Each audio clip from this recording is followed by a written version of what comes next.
The annals of Clan Nairn trace back to the early days of Scottish history.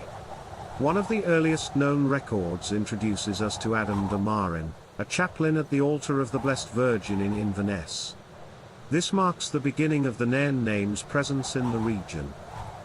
Alexander Nairn of Sandford left his indelible mark as Comptroller of the royal household to James II, a position that reflected his influence and trustworthiness in the royal court. His involvement in peace negotiations with England in 1547 underscores his role as a diplomat and statesman. Robert Nairn's legacy resonates in the world of justice. As Lord President of the Court of Session, he held the highest judicial office in Scotland.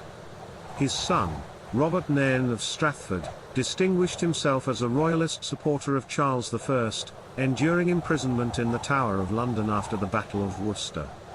A testament to their commitment to principle and crown. The Jacobite risings of 1715 and 1745 are pivotal in Clan Nairn's history. The second Lord Nairn's support for the 1715 rising saw him captured, his title forfeited, and his life spared. The tragic Battle of Culloden saw Robert Nairn's sacrifice, and his brother John's exile to France after the defeat. The threads of loyalty weave through generations. William Nairn's restoration to peerage showcases the family's resilience. His marriage to the celebrated Jacobite poet Carolina Oliphant brings a touch of artistry to the clan's history, with her famed songs echoing through time.